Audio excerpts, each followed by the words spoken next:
I think we're ready to kick off, again, because we'll have an audience ready to go. So welcome this morning to everyone. This is our second webinar series from ViaNova. Hello, I'm Giles Bailey, and I'm the head of policy and partnerships at ViaNova, a micromobility management company based in France and working throughout Europe. As part of our industry engagement and thought leadership work, we're running a series of webinars over the coming weeks on the most topical mobility issues. We've been witnessing a range of global mobility changes brought about by new business models, innovation, and micromobility. And this is supporting as well as challenging existing and classic transport modes.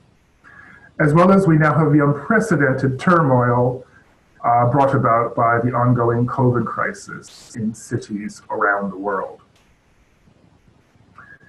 This is bringing a range of challenges and a range of issues. If you look specifically at micromobility, questioning business models around electronic scooters, shared bikes, it's causing the operators in cities all over the world to suspend operations, to refocus where they're doing their activities, seeing how they can most effectively deploy their resources. It's creating challenges around staffing, the amount of staff and how they're used within these businesses. And that perhaps has a number of issues to the longer term business models for these shared businesses. But quite positively, we're seeing new versions, new ways of looking at some of these shared business models to specifically deal with some of the challenges brought about by the COVID crisis.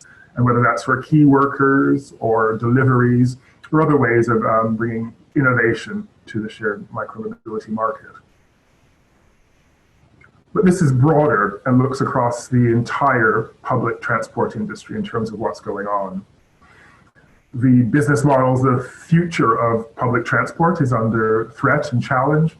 Demand has been suppressed on most systems up to 80 to 90% across cities across the world. There are issues about the hygiene and sanitation of public transport going forward. But again, amongst all the doom and gloom, there's the positive story of cities reinvigorating, relooking at how they allocate space for the various modes. What are the opportunities to change how we've been operating, how we've been working going forward? So this morning, we're going to have two speakers. We'll first start off with Christian Agerbo from VOI Technologies. And after each speaker, who will speak for about 5 to 10 minutes, there'll be a short question with myself, the host, and then we'll go on to the second speaker. After both speakers, again, there'll be a dialogue amongst the speakers and myself about some of the issues, but very much this webinar is for our audience as well. So we have a Q&A function on Zoom, and I would encourage everyone to just type in your questions and comments as we go through. And again, we'll bring them into the final quarter of the webinar where we can actually bring audience questions into the debate. So very much welcome your questions and comments. At the very end of the process, we'll have the final thoughts from the two speakers, and we'll wrap up in about 40 minutes from now. So to kick off, I'd very much like to welcome Christian Agerbo. Christian has been the Vice President of Public Policy and Market Development at VOI Technology, one of the leading micromobility operators since 2018.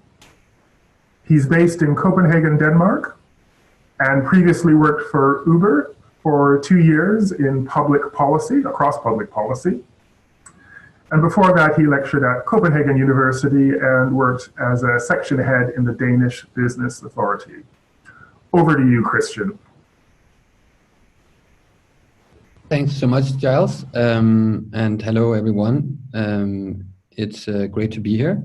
I really like these webinar formats. It creates good discussions and kind of a bit of interaction that we don't have much of these days. So as this doesn't feel like a real seminar or conference, it's still something. So I'm very happy to support these initiatives, and we're also doing some of our own webinars which has also been very fun. So thanks for inviting, and I would like to kick off with a small presentation. I think this topic is, of course, very timely, as we have all now experienced the consequences of COVID-19 around the world. We are also finding ourselves now, after this has been going on for a while, we are finding ourselves adapting a bit more to this reality. We are not in absolute crisis mode anymore. No, I don't think most people are not panicking anymore, but trying to actually deal with this new reality and also try to look forward and learn from it. So if you can go one slide ahead, just to set the scene, as all of you know, this new reality, this challenge that has hit us all, has had a massive impact on mobility, and that is, of course, because of the need for social distancing, and as a lot of people have also realized, this is the time to kind of come together, and I think that's what would be my main message today. Actually, is that if this can do something, I really hope it's bringing us closer together as societies, but also as closer together companies, between companies and the public sector, to really work together in a basically very pragmatic way to solve the challenges we have now and to solve the future challenges. But I'll come back to that. Can we go one slide ahead? Yes, so we as operators have, of course, the immediate actions we took as a reaction to COVID-19 was, of course, to stop operations. Very simple, quick reaction, making sure that that we supported the general message to the public that people had to stay inside. In some countries, that was also not only encouraged but also enforced by kind of not actually doing lockdowns and keeping people inside. And that we've seen, of course, in France, Spain, for example. In other countries, it's been a bit more open. But I think what has been vital here is that people should not take any rights that are unnecessary. That's also what we have communicated clearly to our customers from day one, even though we were active. So we have been active in some of the Nordic countries, in the capitals, and now also some of the other cities. We are currently considering opening up more, as we are seeing countries and cities reacting to the need for reopening society. So what we've done is we coordinated with local authorities and public transport operators as a first instance. We adopted strict sanitary measures for employees, but also in the field, so to make sure that scooters were disinfected, to make sure that riders knew how to deal with it, that they had to also disinfect themselves after their hands, at least, after taking a ride. So those are the immediate actions we took, you could say. If we go to the next slide. Yeah, so then we started, after taking these immediate actions, we started looking at what can we actually contribute with here in society, because society was very much focused on dealing with the pandemic. The people who we needed the most in society are the people who work at the hospitals and care centers and so on, in local societies and local communities. So we try to partner up with hospitals directly, but also with online medical services to support both with scooters for transport, of course, very simple, and also for partnering with delivery services or other companies that take care of the needs of the most vulnerable in society. So basically to get groceries to elderly people, or others who are in need of, for example, pharmaceuticals or other things that are necessary. And this is of course this is very important. I think we have only we've only kind of been able to contribute a little bit, but we call it retribution. We've kind of reached out to communities and asked them for how we could be helpful. We've had all of these scooters that have just been standing around. So basically that has been our approach. How can we make those scooters available and help with what we have? And which is very simple, you could say. So it's basically adapting to the needs of society. Can we move one slide ahead? And then a bit further, these are also some of the examples of how we could benefit communities, helping to do food delivery, helping businesses survive in this time where it's difficult for restaurants to survive. New initiatives pop up. We've done that especially in the Nordics, where we've been active, of course. And then if we move one slide ahead again, we've also tried to contribute on a kind of broader level. And I think this is where it becomes really interesting, because you could say that one is the kind of crisis mode that we are in, where we try to make sure that we keep social distancing, and we make sure that we help the people who need the help and who need to move. That is what this initiative is about, also to keep people moving that needs to move. And we have joined that very early with the Hertz and Alliance and the World Economic Forum.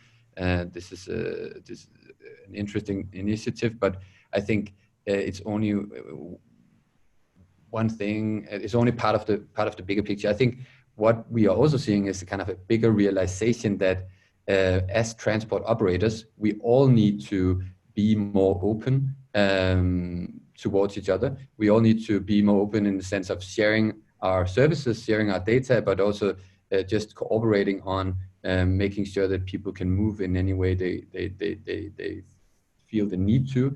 And you could say that in society before Corona, then there was a need to move from A to B, but now that need has been complicated by social distancing, which means that I would also say that the political level in cities, but also in countries, they have, of course, some kind of responsibility to also make sure that the public transport operators encourage and even embrace micromobility and other modes as part of their offering.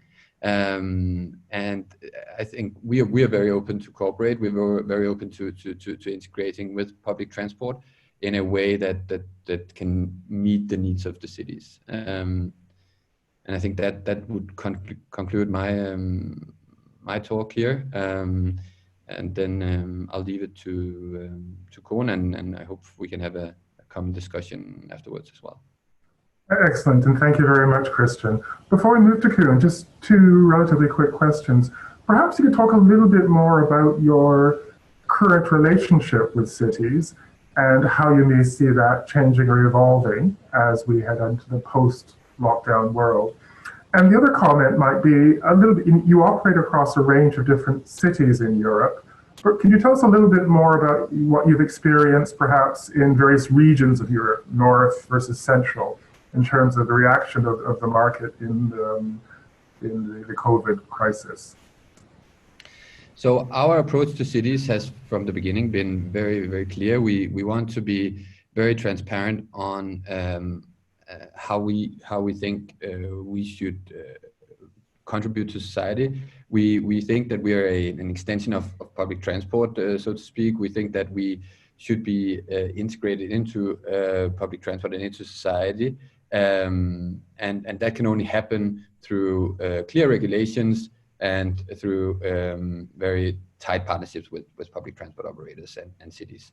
That has become even more important now with COVID-19, and I think it's also become easier, actually, because we are all kind of willing to be creative and pragmatic when we are faced with such a situation as this, and everything else becomes a bit less important. So we kind of, I think it's kind of leveling out a bit the discussion and keeping everyone on the same page, so to speak, so that it's easy to cooperate, and it's easy to kind of do it in an incremental way, where we just start and try things out. And I think that's a very good approach to actually learning, and that's how we would like to move forward. I think we're seeing quite. I think there's a realization happening also at the political level, especially like we see the countries that have been heavily hit, like Italy. Are so you see them in Milan, for example. There's been quite a reaction to COVID also on the mobility front, where they have realized that now we actually have to not only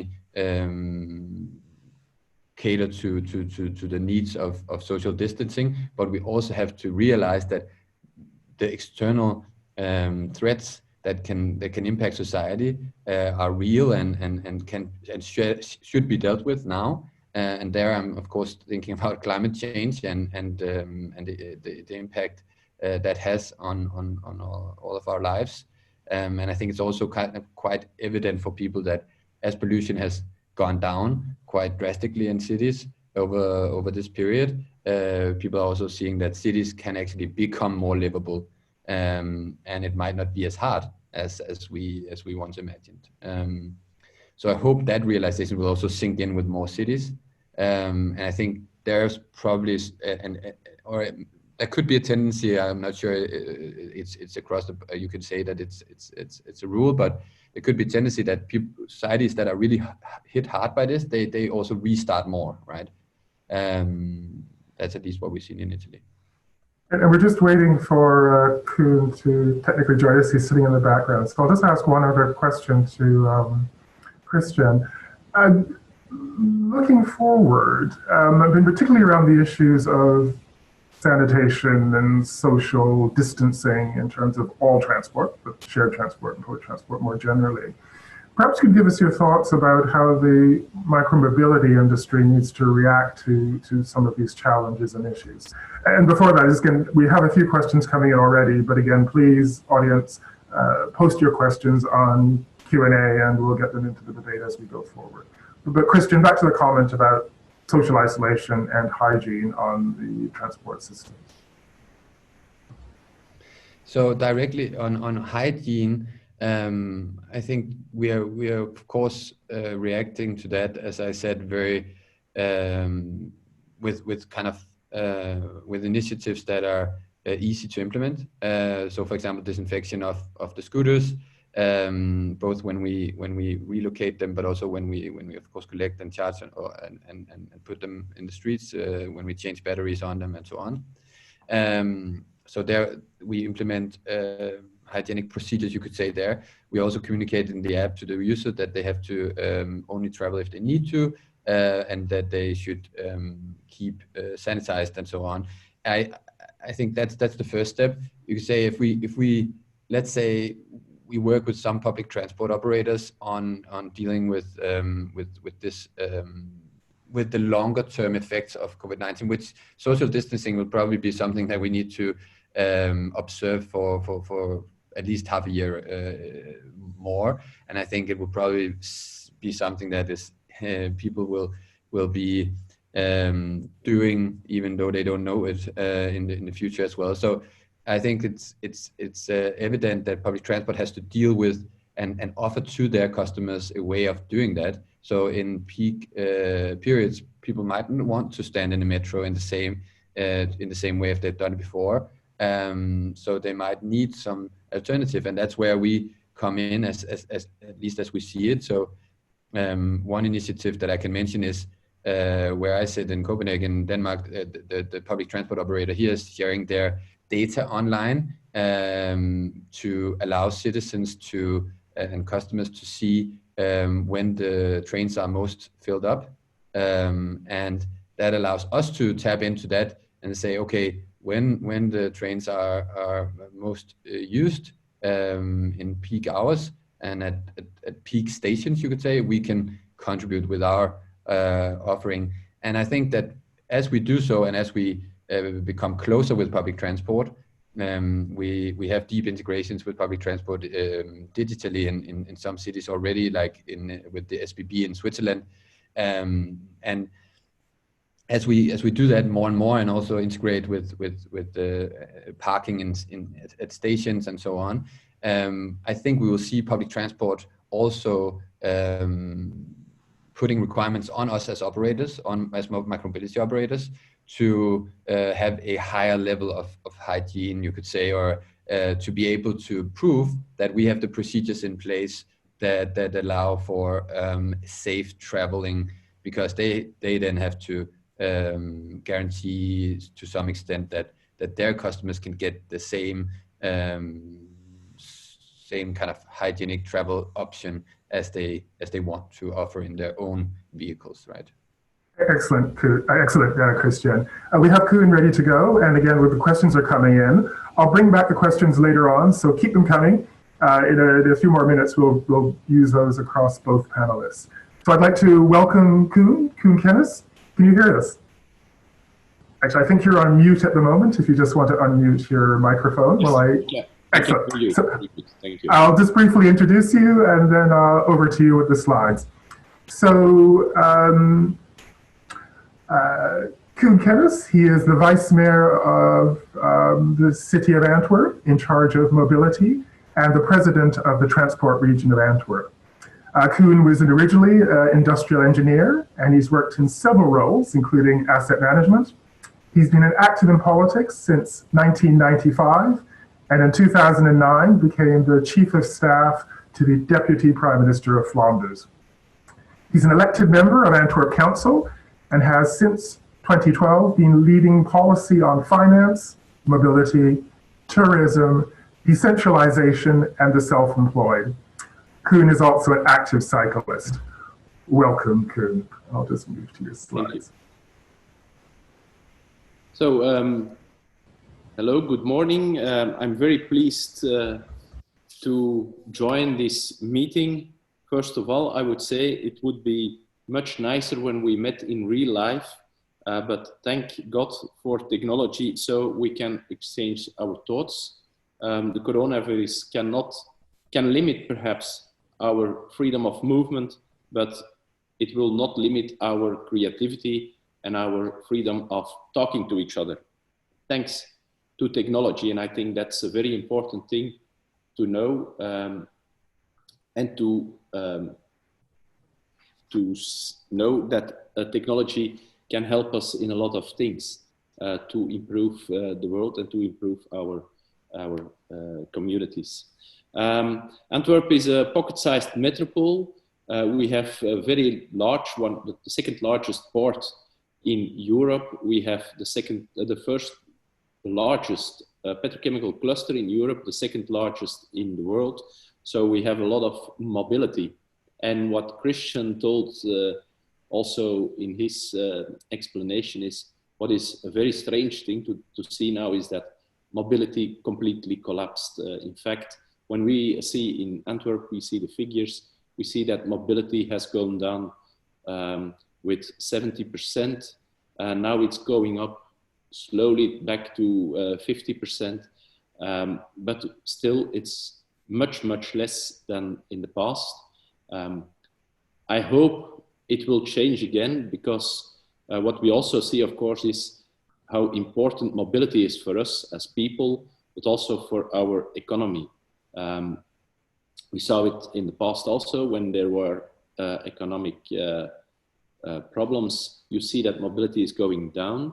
When it goes economically better, you see that mobility is going up. So I think for the welfare of the countries everywhere, it will be important to measure this, what is happening, and measure what is happening with mobility. What is very important, Antwerp will have in the coming years a lot of works, and we saw that there was a modal shift going on in Antwerp. Our policy to do that is because we believe in a user-centric model. A user-centric model means that people have the choice themselves to choose how they will be mobile, how they will be moved around in the city. But we will try to seduce them, we will seduce them, of course, to take smart solutions, and smart solutions that is, for instance, micromobility, but also public transport, bicycling, and things like that. So creating a modal shift. And I think one of the new realities that we will have is what will happen with modal shift in the future.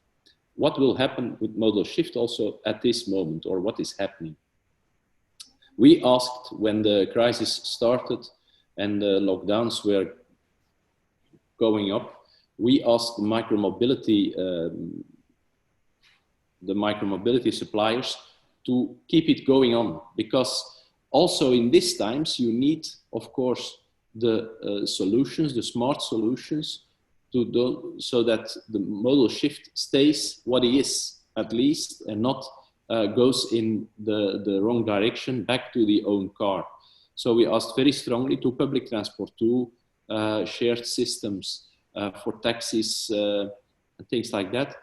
Please stay active in the city, and all suppliers were also active in Antwerp and stood active during the whole time. And that was also very important, for instance, for the health workers who needed to go to their work, but also for people who had to do essential movements around the city. For instance, also people who work in food stores need to go around. And I saw also that our city-owned bicycle scheme was going down in number of rides, but there were still an important package of rides still happening. So people used it also. Of course, and that was what we did also in the beginning, very clearly, is telling them, be careful, use or be careful and follow the regulations on hygiene, on sanity, because it's important for everybody that you stay healthy. Here are now some examples of what different micromobility suppliers did in the city to stay on touch for the health workers, but also for other important things.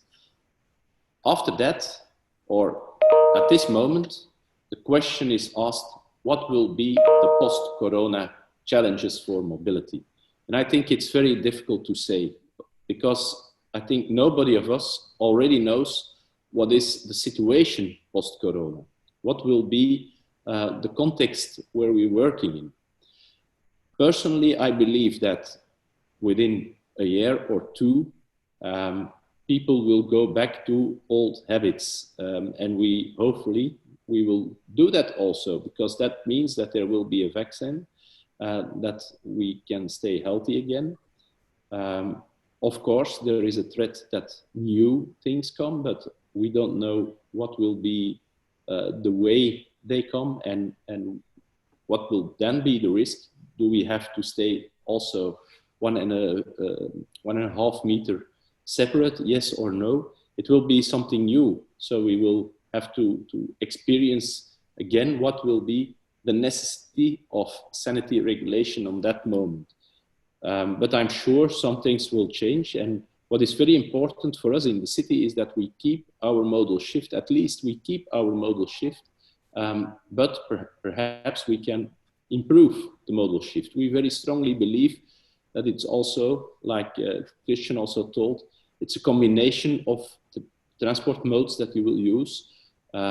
Perhaps you start with your own bike, go to public transport, and there take the bus or the tram to the city, and then take the last part with a micromobility, with an e-scooter or with a shared bike, so that you use that sort of things at the end of your trip. But it can also be that you go with your car to a train station, take the train to the city, and then go with micromobility further on.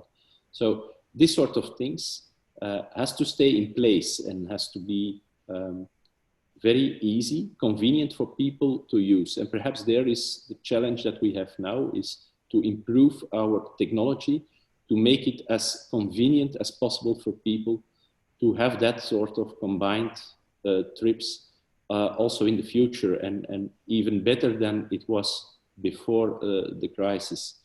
Now we have the time perhaps to quickly resolve some issues, to share more data, to make it more easier that things are connected, so that we know where we can take a bus, a tram that is not too crowded, where we can take a shared bike or a shared scooter, where we can find a parking place that is also very easy to use. So that sort of things is for me very important. This is the moment that we need information also to see what will happen with mobility in the future, which changes will take place. Will mobility grow again, and how will it grow? And will we have the different modes in place? Last thing, one thing I'm sure that is that probably we learned now that we also can have meetings on this way. It's not always useful. It's sometimes very fatiguing, but it's possible.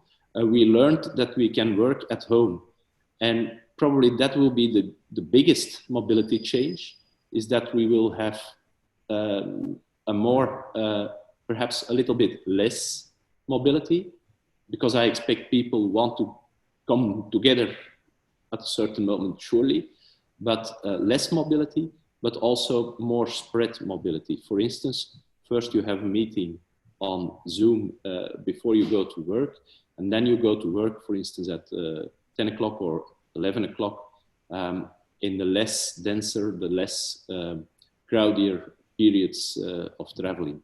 And then you will have a complete different type of mobility in the future. We will have to see, we will have to measure, to monitor, and to flexible change things when it's necessary. Thank you very much, Koen. And again, to the audience, keep your questions coming in.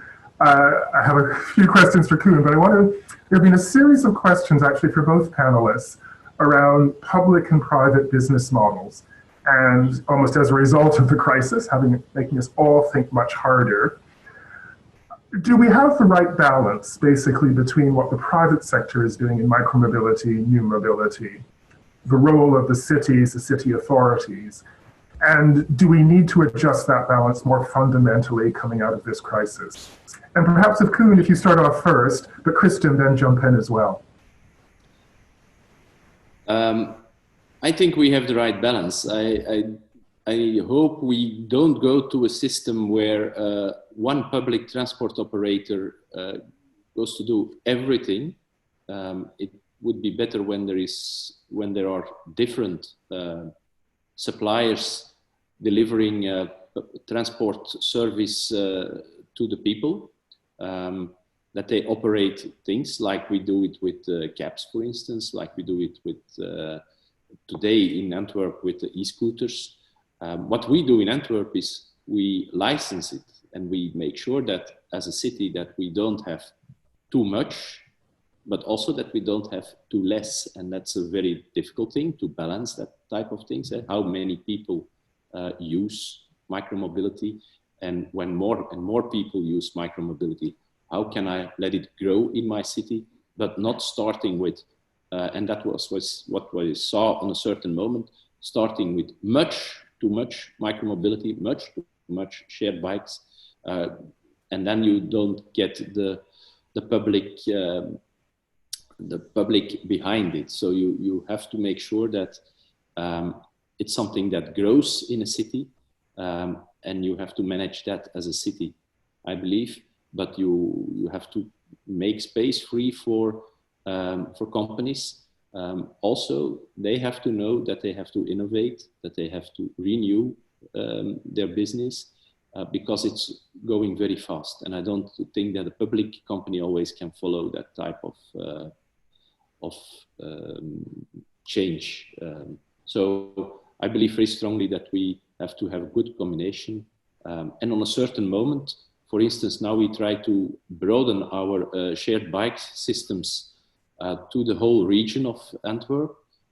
It's not everywhere dense as it is in a city. So there we will go with a sort of concession to make sure that also the surroundings around Antwerp will be served by a public shared bike system. And Christian, would you like to add any more on that point about balance between public and private? You're on mute. Okay, thank you. No, yes, I can do that. I think Koen had a very valid point around not trying to do too much from the public sector side. I think in the sense that I think the more successful you could say mass pilots or the more successful role for the public sector or for cities in relation to the cooperation between public and private, I think is for example the one of Antwerp, but also other cities where you kind of facilitate, you take a facilitating role where you facilitate different modes of transportation without defining the need of the citizens beforehand. And I think COVID-19 has really proven that we cannot really predict the needs of cities or citizens or societies. We just have to facilitate that different private operators can go in and meet the needs that arise in cities and in societies. And I think that also kind of leads me to, I think there's kind of a paradox a bit when I've spoken to public transport operators, because when I've spoken to them, they have been a bit like, yeah, we see that micromobility can play a role in social distancing, for example, but we at the same time are seeing much less use of our buses and trains, and that is our business. So we would also like to not encourage people too much to ride on e-scooters, for example. So I think there's a paradox there where where the cities and city authorities also need to go in and say, okay, now society has changed, the needs of the citizens and society has changed. So now we also need to facilitate that and create a framework so that public transport operators have the right funding, but also the right regulation to support an ecosystem that's easier for micromobility operators like VOI to integrate into. I think that's kind of at least an emerging conclusion that I've seen from the speaking to public transport operators over the last months. Excellent. And again, we have, please keep your questions coming in. Time is always short, but we have a range of different topics and issues coming in. Actually, one of them I'd like to again pose to both speakers. What does social distancing mean in scooters and cycling? What is the definition, or what needs to change in terms of social distancing for those micromobility modes? I think, yes. First, perhaps, I think we have to see what will be the new reality, in that sense that the question will be, what will users do now when they start to get mobile again? I expect that one of the things that they want to have is more individuality. I don't think they will be, and that's what we see also from what is happening in China. People mostly want to go to an individual vehicle to use and to feel safe, because I think that's what's all about. We will have to wait what is happening because we don't know it beforehand. But that means that the car it's a big risk that people will take it much more their own car, their own bubble. So to go and move around to the workplace, to the shop, and things like that. So that reality, we have to make sure that there are alternatives for that reality. And there, I think micromobility can be a very important one. Not only micromobility, but also the own bicycle, the own scooter, things like that.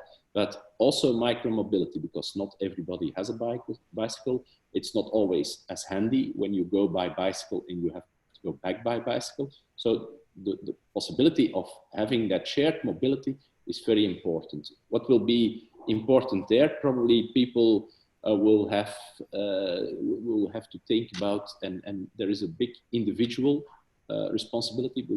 They will have to think about clean handlebars, things like that. So do they have gloves with them? Do they have a small bottle of gel with them? Things like that will be very important.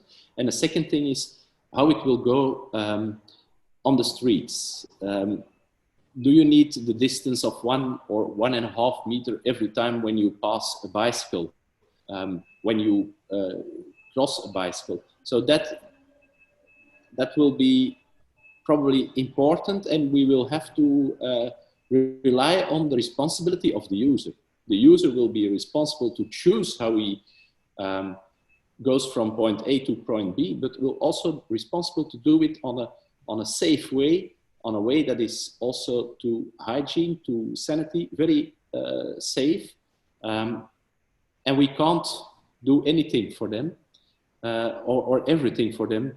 We can't guarantee a sort of bubble around them, but we can help them to stay safe. And therefore, I think users also have to rethink the way they bicycle. If we all take the same bicycle path, it can be crowded. But if we go to the streets that are perhaps 10 meters from that bicycle path, streets where there isn't a lot of traffic, you have a complete different part. Antwerp has 90% of the streets on a 30 kilometer per hour regime. So that is slow. That are streets where we say, okay, here it's combined, bicycles, cars, scooters. There you can bicycle safe to the workplace. It's not straightforward, but it's what it is. We have also 700 kilometers of bicycle paths. Not everybody has to take the same bicycle path. We see now, for instance, in recreation, that people tend to go all to our river Scheldt, but there are so much nice things also around Antwerp, in the surroundings of Antwerp. We have so much nice bicycle paths and bicycle highways around Antwerp, where also people can go. And why do you have to be now on the bicycle highway? Perhaps beside in the streets, there is also nice things to see. So I think there is a big responsibility by the user also to think about how he is moving around and to take responsibility for his own health, but also for the health of other people.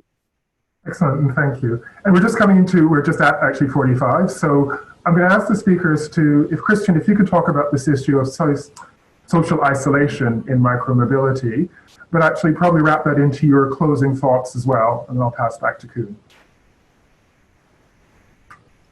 Yeah, so I do agree that we don't know how people will want to transport, but I think one thing is very, very clear from the evidence that we have before the crisis, but also emerging from the crisis, which is that for people to not choose their cars, infrastructure has to change. So I think that's where the role of the cities is most important, that infrastructure in terms of protected bike lanes and e-scooter lanes are implemented in all cities, that streets and street parking for cars is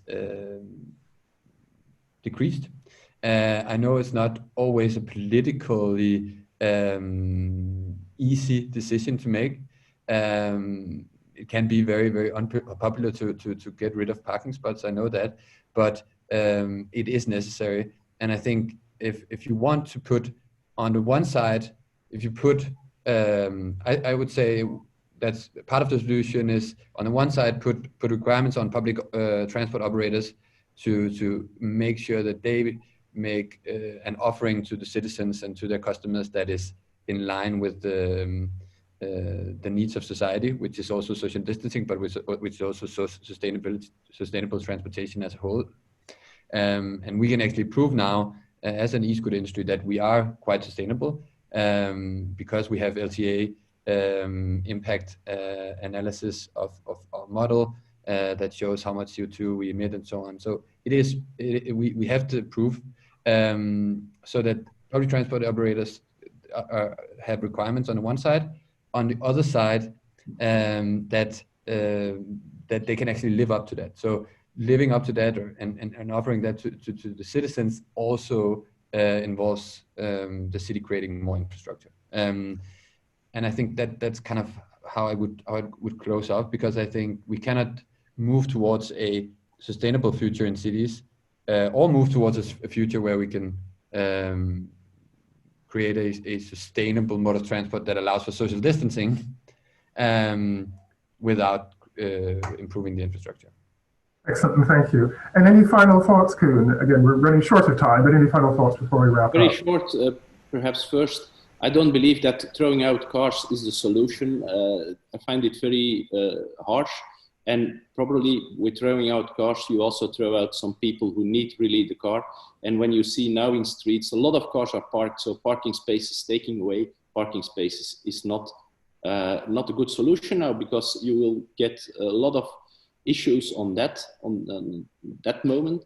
Second thing, I think that the responsibility of people is very important, and they have to think about it. And they have to think in a form where sustainability, modal shift, health and safety at this moment is very important. And when everybody takes his responsibility, we don't have to get out people with a car who need a car. We don't have to say to everybody, now you have to bike or you have to go with public transport. No, you can choose, but please choose responsible. Choose thinking about health and safety. Choose for everybody, not only for yourself, but also for the community and for the other people. And I think that is perhaps something that we learn now today, is that you have to be responsible for yourself, but also for the others. Thank you very much. And again, we could have talked for quite a lot longer. We didn't get onto the issues of data, working standards, how cities and authorities and operators should work with data. But again, for another webinar in due course. I'd very much like to thank Christian Agerlo from VOI Technology, as well as Koen Kennis, Vice Mayor for Mobility for the City of Antwerp, for joining us this morning to talk through their thoughts on the mobility challenges that we are facing as an industry. Very, very briefly, our next webinar will be on May 13th, and we're planning to involve cities on the other side of the Atlantic in America, talking to cities in Europe, thinking about more of these challenges and what we can learn in a more global sense about the COVID crisis, micromobility, and how the industry is developing. Thank you for joining us. And again, very briefly, Via Nova is an emerging thought leader in the area of urban space management and mobility, keen to work with cities to promote new transport modes, new ways of thinking, enforce reasonable and fair rules for deployment on territories, and better integrate these new modes into the wider transport system. Again, we're working with cities around Europe on that agenda. Thank you, Christian. Thank you, Koen. Keep safe and have a good rest of your day, everyone, and a good bank holiday in many parts of Europe this weekend as well. Thank you very much. Bye-bye. Goodbye. Thank you. Bye.